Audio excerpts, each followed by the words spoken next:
So welcome again.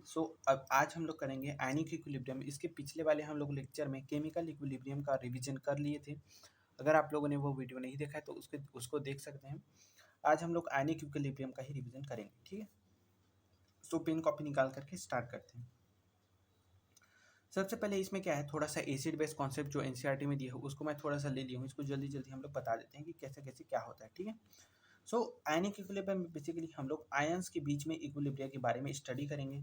इसमें सबसे पहला एसिड बेस कॉन्सेप्ट दिया गया है, जिसमें सबसे पहला आर्हेनियस कॉन्सेप्ट दिया गया है।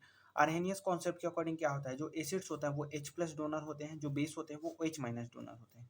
एग्जाम्पल के लिए HCl, H2SO4, HNO3, sulphuric acid, nitric acid, वे H3PO4, फॉस्फोरिक एसिड, ये सभी हैं जो क्या करते हैं H प्लस देते हैं वाटर में। सिमिलरली बेस में NaOH, कैल्शियम हाइड्रोक्साइड, ठीक है ना, ये सभी हुए हमारा बेस, ठीक है ना, जो OH माइनस देते हैं। ब्रॉन्स्टेड लॉरी कॉन्सेप्ट के अकॉर्डिंग क्या होता है, ब्रॉन्स्टेड लॉरी कॉन्सेप्ट के अकॉर्डिंग हमारा एसिड्स हैं वो H प्लस डोनर होते हैं, जो बेस होते हैं वो H प्लस एक्सेप्टर होते हैं। H प्लस क्या होते हैं, एक्सेप्टर होते हैं। जैसे कि एग्जांपल के लिए अमोनिया और वाटर के बीच में रिएक्शन देखा जाए तो बेसिकली क्या होता है, जो अमोनिया वो बेस की तरह एक्ट करता है और वाटर जो है एसिड की तरह एक्ट करता है, और अमोनिया इस वाटर से एक प्रोटॉन लेकर के NH4 पॉजिटिव हो जाता है और OH माइनस रिलीज करता है, ठीक है। हालांकि ये जो इक्विलिब्रियम है वो फॉरवर्ड डायरेक्शन में बहुत कम जाता है, मोस्टली ये अमोनिया और वाटर की फॉर्म में ही रहता है, लेकिन कुछ ऐसे भी मतलब कि लिटिल फॉरवर्ड रिएक्शन में भी फॉरवर्ड रिएक्शन भी होता है। तो इसमें जो एसिड है वो क्या है, H प्लस डोनर है, मतलब कि यहाँ पर H प्लस कौन डोनेट किया, वाटर डोनेट किया, किसको डोनेट किया, अमोनिया को। तो अमोनिया क्या किया, H प्लस एक्सेप्ट किया, तो इसीलिए अमोनिया बेस है और वाटर जो है वो एसिड है। अब इसमें क्या होता है, कंजुगेट एसिड बेस वाला कॉन्सेप्ट आता है, तो आपको सिंपल सा ट्रिक ये याद रखना है कि प्रोडक्ट साइड में जिसके पास ज़्यादा H प्लस होगा वो होता है कंजुगेट एसिड, जिसके पास कम होगा वो जाएगा कंजुगेट बेस। मतलब NH4, यहाँ पर NH3 से 3 हाइड्रोजन था, एक और आ गया तो ये क्या बन गया, कंजुगेट एसिड बन गया। यहाँ पर 2 हाइड्रोजन था, अब एक ही रह गया तो ये क्या बन गया, कंजुगेट बेस रह गया। जिसके पास ज़्यादा हाइड्रोजन वो बनता है एसिड, कम हाइड्रोजन वाला बन जाता है कंजुगेट बेस, ठीक है। तो ये था। आगे लेविस एसिड बेस कॉन्सेप्ट। अब हुआ ये उस समय कि कुछ ऐसे भी एसिड्स थे जिनके पास ना ही H प्लस लूज कर पाते थे, और कुछ ऐसे भी बेस थे जो ना ही H प्लस एक्सेप्ट कर पाते थे और ना ही OH माइनस डोनेट कर पाते थे, ठीक है ना। तो ऐसे जो एसिड्स हैं ये basically Lewis acid base concept के थ्रू समझाया गया, जो काफ़ी अच्छा है थ्योरी, जो मॉडर्न भी है थोड़ा। ये क्या बोलता है कि लेविस एसिड वो एसिड हैं जो लोन पेयर इलेक्ट्रॉन एक्सेप्टर होंगे या फिर जो इलेक्ट्रॉन डेफिशिएंट होंगे। बेस क्या होंगे, बेस जो है लोन पेयर इलेक्ट्रॉन डोनर होंगे या फिर इलेक्ट्रॉन रिच होंगे। इलेक्ट्रॉन क्या होंगे, रिच होंगे। जैसे कि एग्जाम्पल की बात कर किया जाए तो BCl3 है ना, Br3 है ना, AlCl3, ये सभी क्या है, BeCl2, ZnCl2, ठीक है। ये सभी क्या है, लेविस एसिड्स हैं। ZnCl2 plus vacant D orbital होता है ना। AlCl3 के पास क्या होता है, हमारे पास एक वैकेंट ऑर्बिटल होता है। BCl3 के पास भी एक ऐसा ही खाली होता है। ये बेसिकली इलेक्ट्रॉन एक्सेप्टर होते हैं और इलेक्ट्रॉन डिफिशियंट भी होते हैं, ठीक है ना।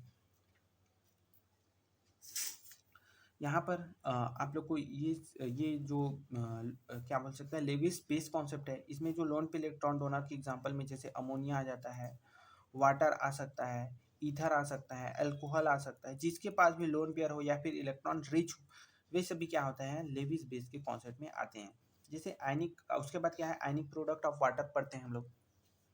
एसिड बेस कॉन्सेप्ट खत्म होता है।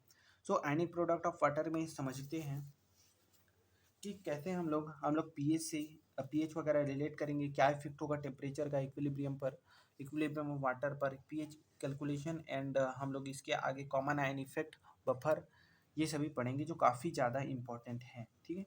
सो जैसे कि अगर हम बात करें, सो एक वाटर मॉलिक्यूल दूसरा वाटर मॉलिक्यूल, इसमें क्या होता है, बेसिकली एक वाटर मॉलिक्यूल प्रोटॉन छोड़ के इसको दे देगा और खुद OH माइनस में कन्वर्ट हो जाएगा। तो ये क्या किया, अगर एक H प्लस डोनेट किया तो ये OH माइनस में कन्वर्ट हो गया, और ये अगर एक H प्लस लिया तो ये H3O पॉजिटिव में कन्वर्ट हो गया। अब यहाँ पर जो इक्विलिब्रियम आया वो आ गया H3O positive dot OH minus, मतलब product concentration divide by reactant concentration. अब वाटर 2 है तो यहाँ पर स्क्वायर आप लगा सकते हो, खैर उसका फर्क पड़ेगा नहीं, क्योंकि क्या होगा, ये जैसे ही यहाँ जाएगा, अब क्या कह रहे हैं हम लोग, यहाँ पर वाटर का जो है इसको यहाँ भेजें, ठीक है ना। तो ये बेसिकली क्या होता है, वाटर का कंसंट्रेशन क्या होता है, कांस्टेंट होता है, ये बेसिकली एक्सेस में होता है। और जब हम लोग इसको कांस्टेंट मान करके इस कांस्टेंट के साथ मल्टीप्लाई करके एक नया कांस्टेंट लिखते हैं जिसको हम बोलते हैं के डब्ल्यू, जिसको बोलते हैं आयनिक प्रोडक्ट ऑफ वाटर, ठीक है ना, के डब्ल्यू बोलते हैं। तो ये बेसिकली इक्वल होता है H3O positive plus OH minus के इक्वल, ठीक है। आगे बात किया जाए कि एट 25 डिग्री सेंटीग्रेड क्या होगा, 25 डिग्री सेंटीग्रेड की बात करें तो के डब्ल्यू इज 10⁻⁻14, ठीक है, 10⁻⁻14 and H3O positive is 10⁻⁻7 molar and OH minus is 10⁻⁻7 molar. अब बात ये है कि जैसे अगर कहीं हम लोग क्या किए, जैसे हम लोग टेम्परेचर बढ़ाए as the temperature is increased that K W increases, K W मतलब कि आयनिक प्रोडक्ट ऑफ वाटर बढ़ेगा, मतलब जैसे टेम्परेचर बढ़ाएंगे तो वाटर ज़्यादा से ज़्यादा आयनाइज होकर H प्लस और OH माइनस में टूटेगा। H प्लस जो है खुद में अनस्टेबल होता है, मतलब H प्लस क्या है, सिंपली एक प्रोटॉन है, तो वो बेसिकली अनस्टेबल नहीं होता, वो बेसिकली H3O पॉजिटिव की फॉर्म में एग्जिस्ट करता है ठीक है। जो 25 डिग्री सेंटीग्रेड पे क्या होता है, हमारा के डब्ल्यू का वैल्यू आता है वो 10⁻⁻14 के बराबर आता है, जहाँ पर HCO पॉजिटिव का कंसंट्रेशन 10⁻⁻7 मोलर होता है और OH माइनस का कंसंट्रेशन भी 10⁻⁻7 मोलर होता है, ठीक है। लेकिन अगर कि हम लोग टेम्परेचर बढ़ाते हैं तो आयनाइजेशन बढ़ता है, जिसकी वजह से के डब्ल्यू का वैल्यू बढ़ता है और पीएच रेंज क्या होता है, कम होता है। तो ये बेसिकली याद रखना है कि टेम्परेचर बढ़ाने पर आयनाइजेशन ऑफ वाटर ज़्यादा होता है, के डब्ल्यू का वैल्यू बढ़ता है और पीएच रेंज कम होता है। पीएच रेंज क्या होता है, जैसे हमारा जो नॉर्मल 25 डिग्री सेंटीग्रेड पर जो पीएच रेंज होता है वो 1 to 14 के बीच में आता है और बीच में क्या होता है 7 हमारा न्यूट्रल पीएच होता है। आगे इसके बारे में और भी बात करेंगे। एसिडिक कंडीशन में क्या होता है कि H प्लस का कंसंट्रेशन OH माइनस के कंसंट्रेशन से ज़्यादा होता है। बेसिक कंडीशन में OH माइनस का कंसंट्रेशन H प्लस की कंसंट्रेशन से ज़्यादा होता है, ठीक है। आगे बात करते हैं हम लोग बेसिकली आगे पढ़ते हैं पीएच कैलकुलेशन के बारे में। सो पीएच कैलकुलेशन में क्या होता है, जैसे हम लोग अगर कि पीएच कैलकुलेट कर रहे हैं तो पीएच का जो फॉर्मूला होता है वो बेसिकली होता है negative logarithm of H plus concentration, that is pH is equal to minus log base 10 H plus concentration, ठीक है। H plus concentration basically molarity है, हम लोग को इसमें कितना मोलर H प्लस कंसंट्रेशन है उसको रखना पड़ता है। और अगर कहीं हम लोग पी के निकालेंगे तो नेगेटिव लॉग बेस 10 के ए, पी OH निकालेंगे तो negative log base 10 OH minus, P के भी निकालेंगे तो नेगेटिव लॉग बेस 10 के बी, ठीक है, ऐसा होता है। जैसे जो के ए होता है वो बेसिकली जैसे इक्विलिब्रियम कांस्टेंट होता है हम लोग का, वैसे ही हमारा क्या है ये इक्विलिब्रियम कांस्टेंट क्या है हमारा बेसिकली एसिड्स के लिए अगर बात किया जाए तो जैसे एसिड है HX तो क्या करेगा H प्लस और X माइनस, जैसे HCl है तो HCl क्या करेगा H plus plus Cl minus देगा, तो जो उसका जो इक्विलिब्रियम कांस्टेंट होगा, ठीक है ना, वो बेसिकली क्या हो जाएगा हमारा आयनिक इक्विलिब्रियम, इसको बोलते हैं, इसको क्या बोलते हैं आयनिक इक्विलिब्रियम बोलते हैं, ठीक है ना। आयनिक इक्विलिब्रियम कांस्टेंट है ये के ए, है ना। तो ये बेसिकली क्या होता है, जो H plus concentration plus X minus concentration divide by HX का कंसंट्रेशन ये होता है। सिमिलरली बेस के लिए क्या होता है OH minus plus X plus divide by HOX, जैसे NaOH होता है, सिमिलरली वैसा ही है। अब इसमें बेसिकली हम लोग का बेसिकली के ए कैलकुलेशन आता है हमारा, अल्फ़ा कैसे कैलकुलेट करेंगे ये आता है, और कैसे हम लोग यहाँ से पीएच कैलकुलेशन कर पाएंगे इसके बारे में समझते हैं। तो मान लो कोई एसिड है HX, तो ये क्या करेगा, एसिड क्या करेगा हमारा H प्लस प्रोटॉन दिया और X माइनस में कन्वर्ट हुआ, मतलब कि ये क्या है सिंपली HCl जैसा है, तो H plus plus Cl minus वैसा वाला केस है। तो इनिशियली कंसंट्रेशन C था, इसका दोनों का 0 था, तो हो जाएगा C माइनस सी अल्फा, इसका भी C अल्फा, इसका भी C अल्फा। सो बेसिकली इसमें क्या हुआ, क्या है हुआ ये है कि अब हम लोग इसका निकालना चाह रहे हैं क्या चीज़, इक्विलिब्रियम। सो कि इक्विलिब्रियम निकलेंगे तो क्या हो जाएगा product concentration that is C alpha into इसका concentration C alpha divide by C minus C alpha, है ना। रिएक्टेंट में क्या है सी माइनस सी अल्फा है, ये टी इज इक्वल टू 0 पे है, ये T is equal to T, मतलब कि जब एक भी आयनाइजेशन नहीं हुआ था तो ये पूरा कंसंट्रेशन इसका था, आयनाइजेशन के बाद कुछ कंसंट्रेशन इसका हो गया, कुछ इसका हो गया और कुछ इसका कंसंट्रेशन घट गया। सो सी माइनस सी अल्फा, तो इसी को रीअरेंज करके हम लोग क्या लिख दिए हैं सी अल्फा स्क्वायर अपॉन में 1 माइनस अल्फा, बेसिकली होगा क्या सी स्क्वायर अल्फा स्क्वायर अपॉन में सी 1 माइनस अल्फा होगा, फिर एक सी से एक सी कैंसिल होकर के सी अल्फा स्क्वायर अपॉन में 1 माइनस अल्फा हो जाएगा।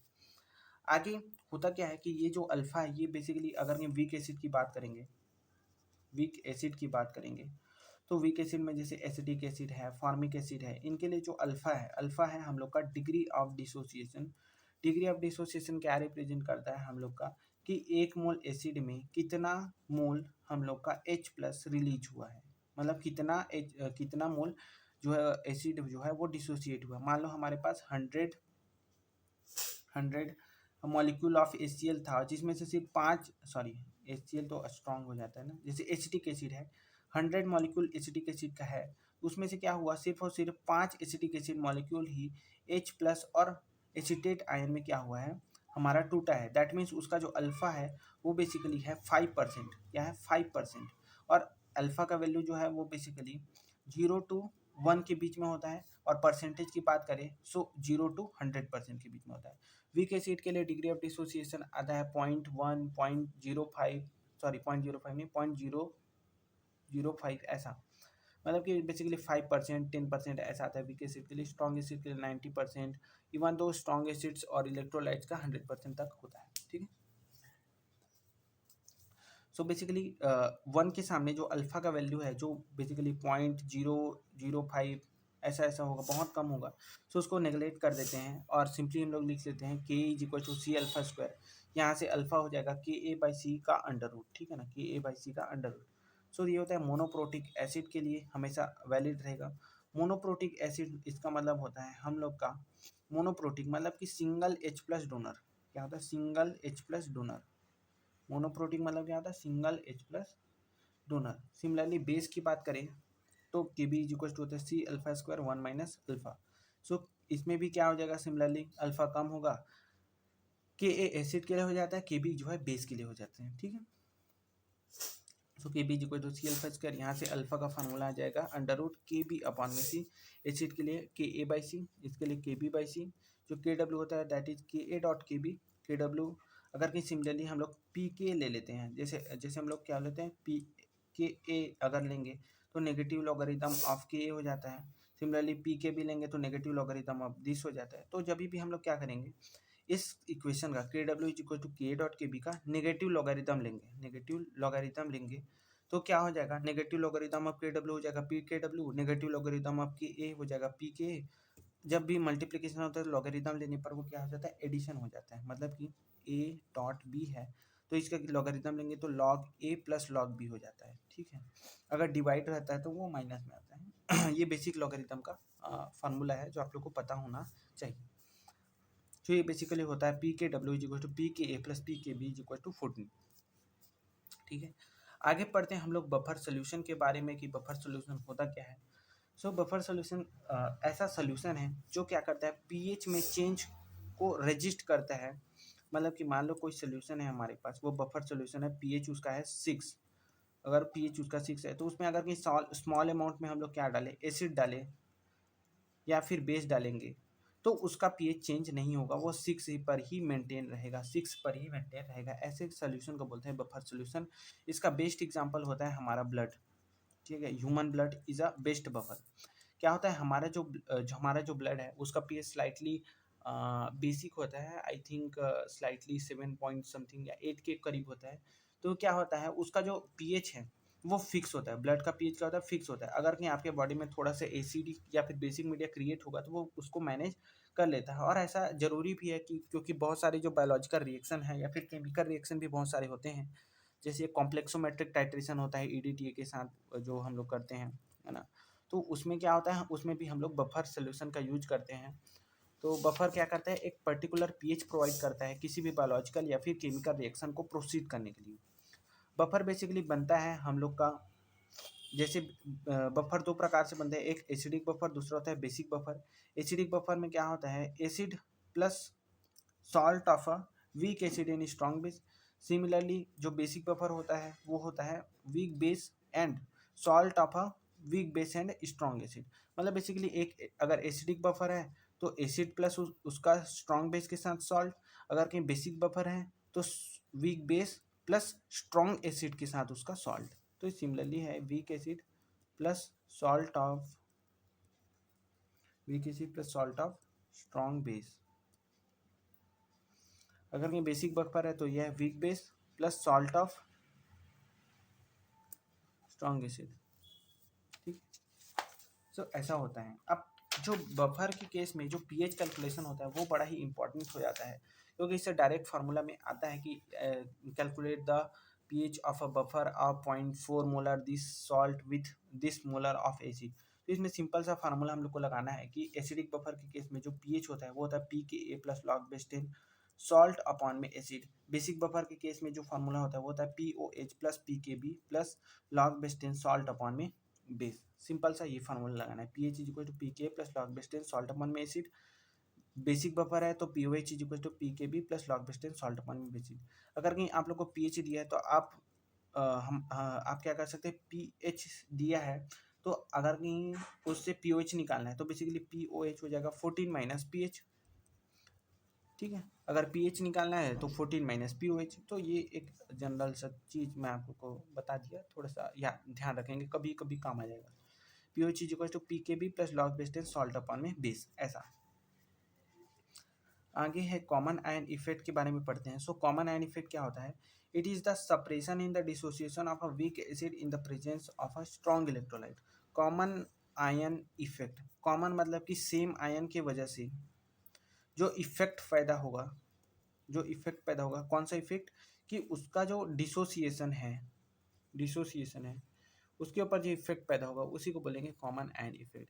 जैसे कि यहाँ पर हमारे पास है एक weak acid that is acetic acid, ये डिसोसिएट हुआ है H प्लस और एसिटेट आयन में।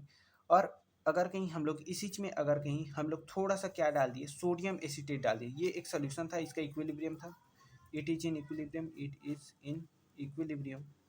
ठीक है, अब इसमें हम लोग क्या डाल दिए, सोडियम एसिटेट को ऐड कर दिए। अब सोडियम एसिटेट क्या है, सॉल्ट है, क्या है, सॉल्ट है। और सॉल्ट क्या होता है, स्ट्रॉन्ग होता है, स्ट्रॉन्ग इलेक्ट्रोलाइट होता है। तो स्ट्रॉन्ग इलेक्ट्रोलाइट क्या करेगा, कंप्लीटली डिसोसिएट कर जाएगा, कंप्लीटली कंप्लीटली डिसोसिएट कर जाएगा और ये बनाया जाएगा सोडियम प्लस एसिटेट आयन। अब होगा क्या कि जैसे ही हम लोग सोडियम एसिटेट को अगर इस के कंसंट्रेशन में डालेंगे तो होगा क्या, तो होगा क्या, बेसिकली एसिटेट आयन का कंसंट्रेशन सॉल्यूशन में बढ़ जाएगा। और एसिटेट आयन का कंसंट्रेशन बढ़ने की वजह से क्या होगा, ले चटलियर प्रिंसिपल क्या बोलता है, ले चटलियर प्रिंसिपल बोलता है कि अगर कहीं प्रोडक्ट का कंसंट्रेशन बढ़ेगा तो रिएक्शन क्या करेगा, बैकवर्ड रिएक्शन में शिफ्ट करेगा। तो जैसे ही एसिटेट आयन का कंसंट्रेशन बढ़ेगा, क्योंकि ये सॉल्ट है तो टोटली डिसोसिएट होगा, और थोड़ा सा ही सॉल्ट डालने पर एसिटेट आयन का कंसंट्रेशन बहुत ज़्यादा बढ़ जाएगा, जिसकी वजह से इसका डिसोसिएशन बहुत कम होगा एसिटिक एसिड का, और ये बैकवर्ड रिएक्शन करेगा और इसका डिसोसिएशन क्या हो जाएगा, सप्रेस हो जाएगा, मतलब कम हो जाएगा एसिटिक एसिड का। इसी को बोलते हैं कॉमन आयन इफेक्ट। जैसे एक और एग्जांपल लेकर के चलते हैं, जैसे सिल्वर आयोडाइड है, सिल्वर आयोडाइड क्या है, स्पेरिंगली सॉल्युबल है ना। ये क्या करता है, स्लाइटली डिसोसिएट होता है सिल्वर और आयोडीन माइनस में। लेकिन अगर हमारे पास स्ट्रॉन्ग इलेक्ट्रोलाइट है, मान लो हमारे पास पोटेशियम आयोडाइड है, तो पोटेशियम आयोडाइड क्या हो जाएगा, potassium positive plus iodide negative में डिसोसिएट होगा। अब बेसिकली क्या है, आयोडीन माइनस कंसंट्रेशन बढ़ा तो ये क्या करेगा, इसका इसका कंसंट्रेशन क्या हो जाएगा, सोल्यूशन में बढ़ जाएगा। ये बेसिकली क्या है, सॉल्ट है, कि आई पोटेशियम आयोडाइड, तो ये टोटली डिसोसिएट हुआ, आई माइनस कंसंट्रेशन बढ़ा तो एक्चुअल में सिल्वर आयोडाइड का प्रोडक्ट में कंसंट्रेशन बढ़ रहा है आई माइनस का, तो ये क्या कर रहा है, बैकवर्ड रिएक्शन में प्रोसीड करेगा और इसका डिसोसिएशन घट जाएगा। ये होता है बेसिकली कॉमन आयन इफेक्ट। आगे solubility and the solubility product. Solubility and solubility product basically हम लोग पढ़ते हैं स्पेरिंगली सोल्यूबल सॉल्ट के लिए। इसी में हम लोग आगे सॉल्ट हाइड्रोलिसिस भी पढ़ेंगे जो काफ़ी इंपॉर्टेंट है। ठीक है, सॉल्ट हाइड्रोलिसिस काफ़ी इंपॉर्टेंट है, उसके बाद ये खत्म हो जाएगा। सो स्पेरिंगली सोल्यूबल सॉल्ट की बात करें तो इसमें सॉल्युबिलिटी प्रोडक्ट कैसे निकालते हैं, ये बेसिकली बहुत ही इंपॉर्टेंट बात है। जैसे कि हमारे पास है सिल्वर सल्फेट है ना, Ag2SO4, इसमें क्या है 2 times of Ag plus SO4 2 minus. इसमें होगा क्या,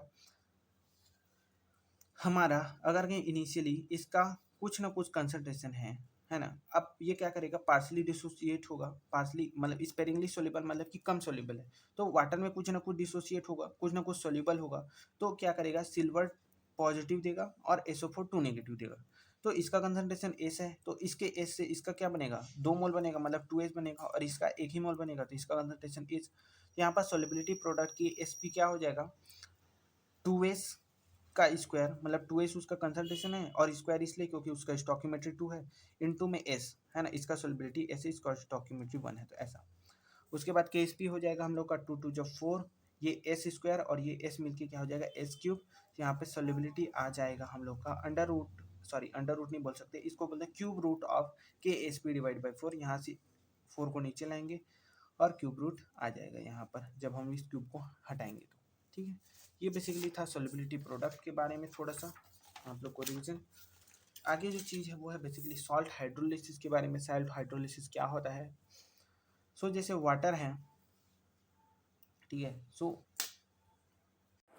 सो सॉल्ट हाइड्रोलिसिस में क्या होता है, जैसे हम लोग अगर कहीं किसी भी सॉल्ट को अगर कहीं हम लोग पानी में डालते हैं तो पानी में डालने की वजह से होगा क्या कि जो सॉल्ट है वो डिसोसिएट हो जाएगा अपने रिस्पेक्टिव कैटायंस और एनायंस में, और ये कैटायंस एंड एनायंस क्या होंगे, ये वाटर के H+ और OH- के साथ इंटरेक्ट करेंगे।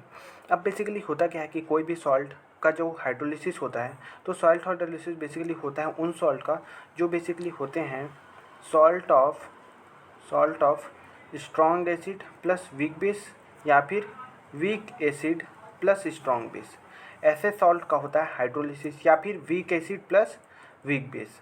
जो strong acid plus strong base से जो सॉल्ट बनता है वो क्या होता है, कम्प्लीटली डिसोसिएट होता है, और कम्प्लीटली डिसोसिएट होने के कारण वो वाटर के साथ इंटरेक्शन नहीं दिखाते। जैसे NaCl है, KCl है, ये क्या होते हैं, ये स्ट्रॉन्ग एसिड और स्ट्रॉन्ग बेस का सॉल्ट होता है जिसकी वजह से ये हाइड्रोलिसिस शो नहीं करते।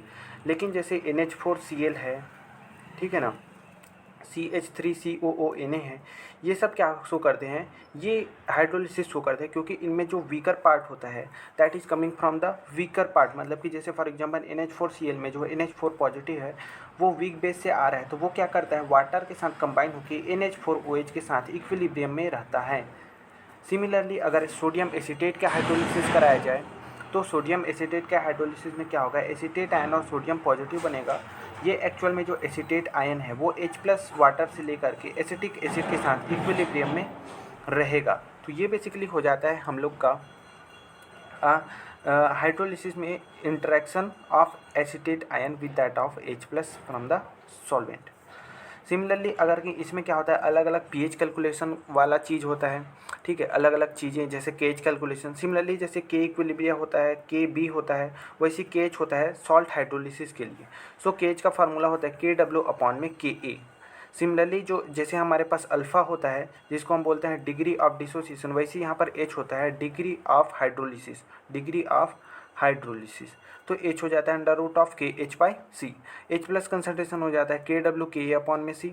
जो pH हो जाता है 7 + half of pKa plus half of log C। 7 + half of pKa plus half of log C, ठीक है। Similarly weak base plus strong acid की बात करेंगे, सो KH हो जाता है KW/KB। So H is what ये एक फार्मूला हो गया अगर कहीं वीक बेस और स्ट्रॉन्ग एसिड का है तो। वीक बेस स्ट्रॉन्ग एसिड मतलब NH4Cl जैसों के लिए अगर निकालना है तो ये था week acid plus strong base, जैसे सोडियम एसीटेट हो गया एग्जाम्पल, ठीक है। NH4Cl के केस में KH निकालना है तो वो जाएगा KW/KB।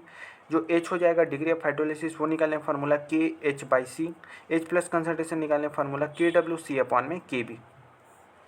pH कैसे निकालेंगे, pH निकालने का फार्मूला है हमारे पास 7 - half of pKb - half of log C। ऊपर वाले का क्या था, week acid plus strong base का pH = 7 + half of pKa plus half of log C। इसमें देखो week acid plus strong base मतलब इसका सॉल्ट क्या है, स्ट्रॉन्ग बेस है, स्ट्रॉन्ग बेस से आया होगा तो वो क्या हो जाएगा, स्लाइटली इसका जो मीडिया है वो स्लाइटली बेसिक आएगा, ठीक है ना। इसमें क्या है, week acid plus weak base plus strong acid, तो स्ट्रॉन्ग एसिड की होने की वजह से इसका जो pH है वो <7 आता है। अगर वीक एसिड वीक बेस है तो इसमें कुछ नहीं कहा जा सकता, इसके लिए आप लोग को pH कैलकुलेट करके देखना पड़ेगा कि 7 से ज़्यादा आ रहा है या कम आ रहा है। KH का फार्मूला होता है KW/K.KB और H हो जाता है under root KH। H+ concentration हो जाएगा KWK/KB। pH का फार्मूला हो जाएगा 7 + half of pKa - half of pKb, ठीक है। सो ऑल द बेस्ट, और ऐसी पढ़ाई करती रहिए। अगर कहीं ऐसी वीडियोस चाहिए तो like this video and subscribe my channel. Thank you.